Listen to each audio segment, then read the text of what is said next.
여러분 안녕하십니까? 물개소리 연구소 김도균입니다.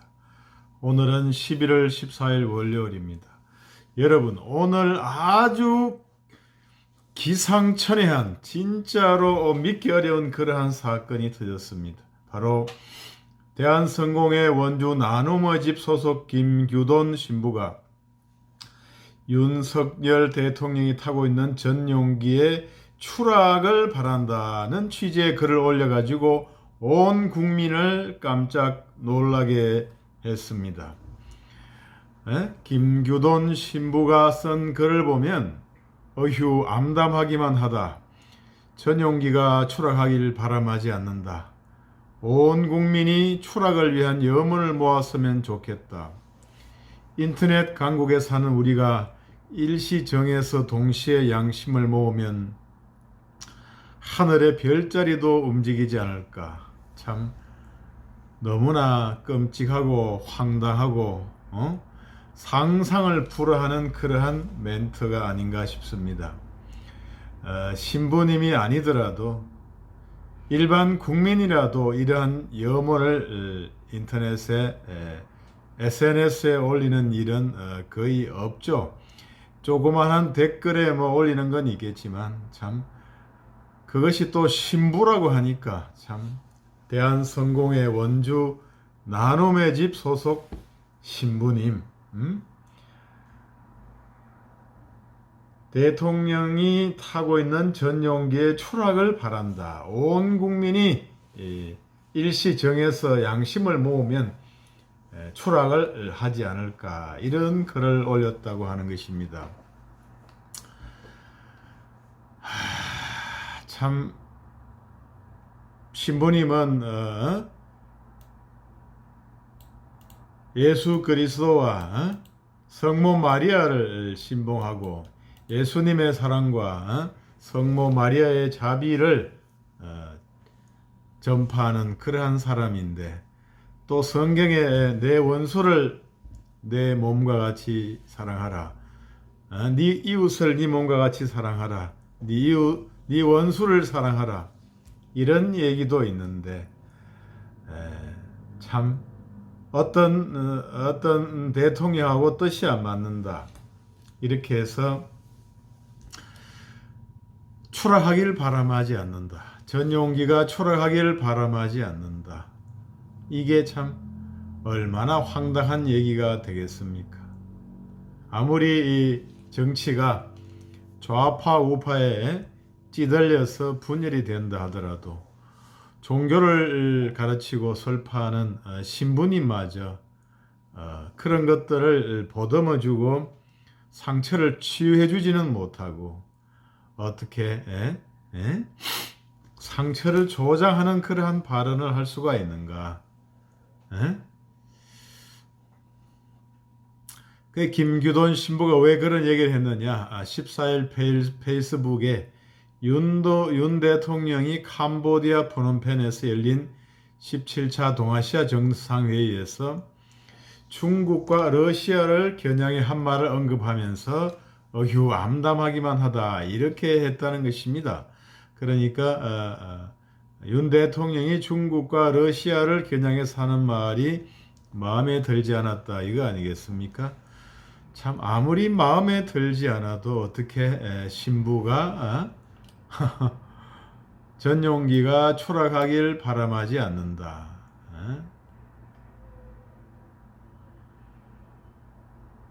종교보다도 더욱더 이념이 먼저다 이거 아니겠습니까? 예수님의 사랑과 성모 마리아의 자비보다도 이념이 먼저다. 뜻이 먼저다. 이런 얘기가 아닐 수가 없겠습니다.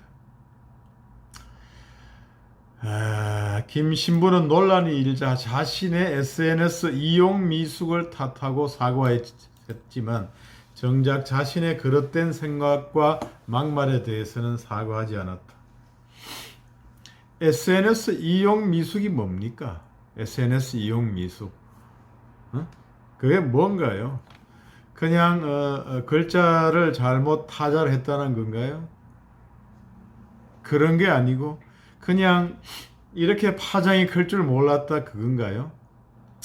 아니면 나만 속다하게 얘기하면 되는 줄 알았다는 것인가요? 참으로 납득하기 어렵다 이것입니다.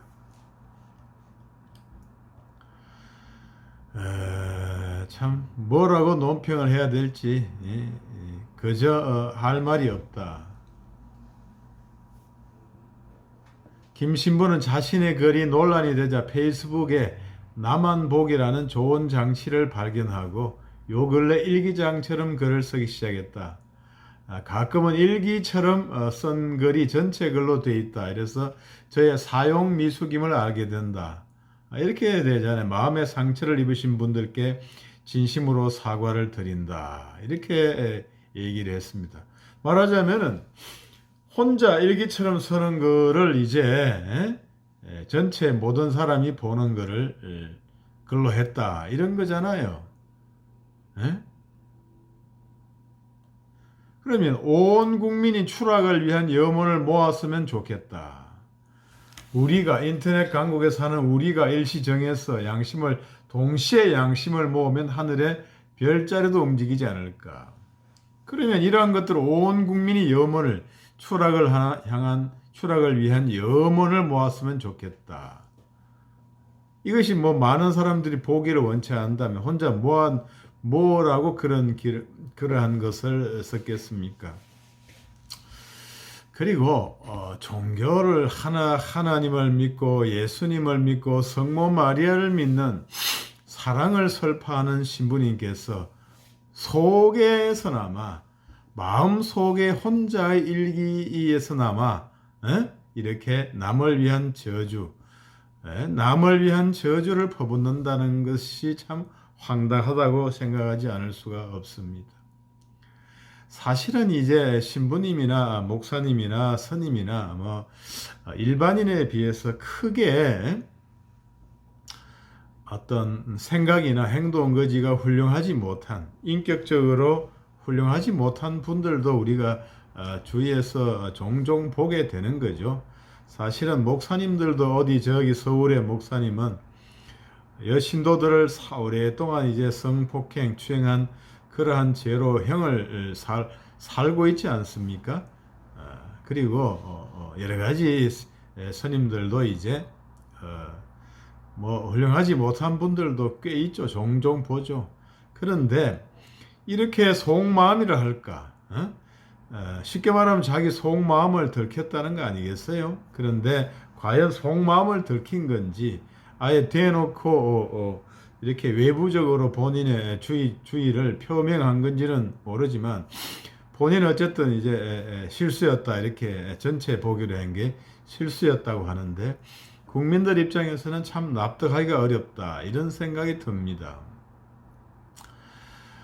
마음속에서나마 어떻게 그런 생각을 할 수가 있는가?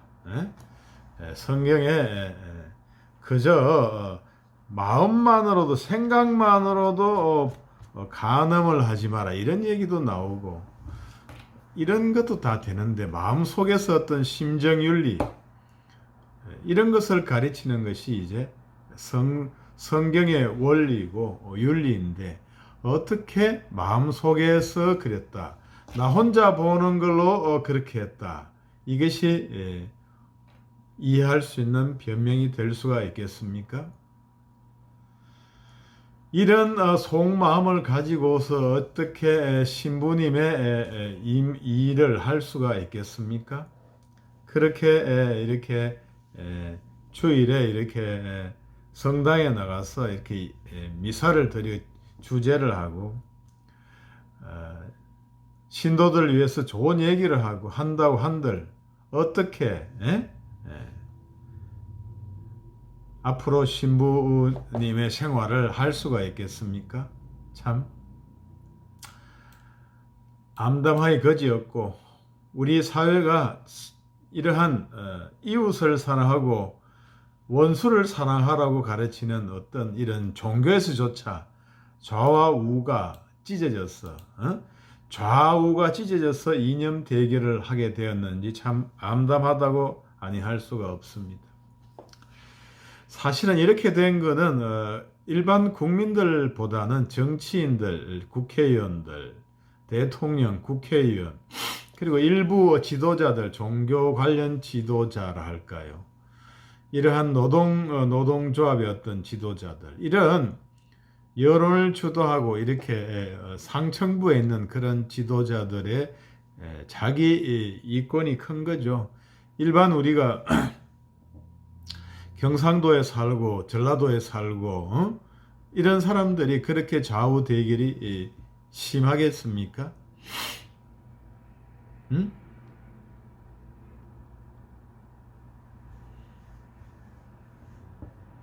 정치인들이 그리고 이러한 일부 몰제각한 그러한 사람들이 국민들을 더욱더 분열시키고 국민들을 더욱더 힘들게 하는 거잖아요. 이번에 이제 그러한 속마음이 본인은 속마음이라고 하니까 속마음이 드러났던 거죠.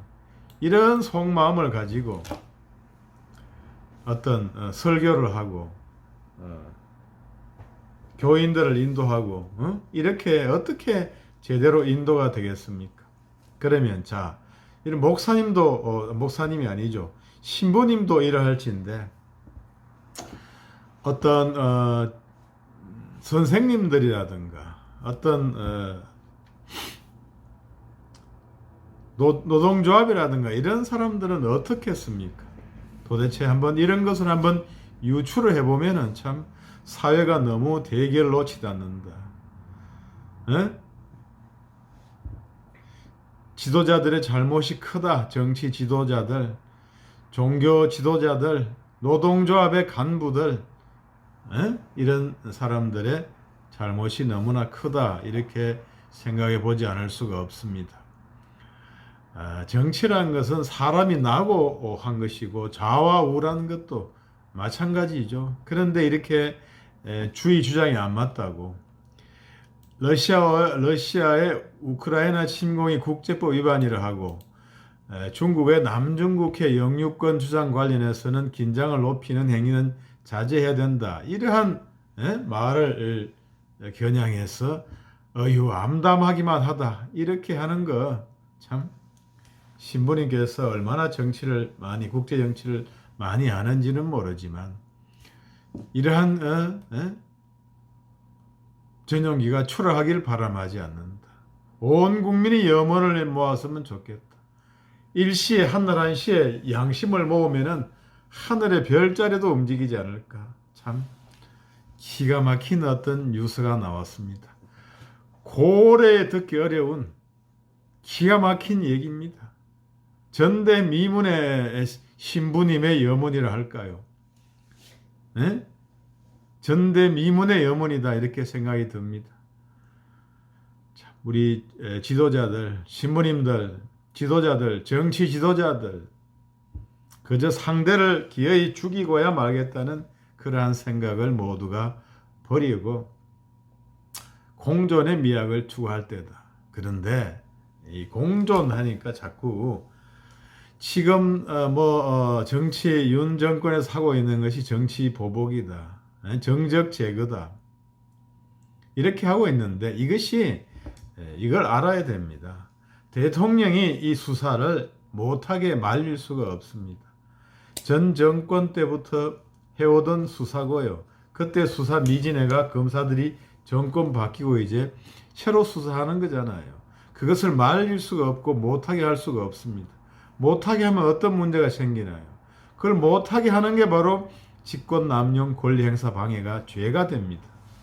직권남용 권리행사 방해죄가 됩니다.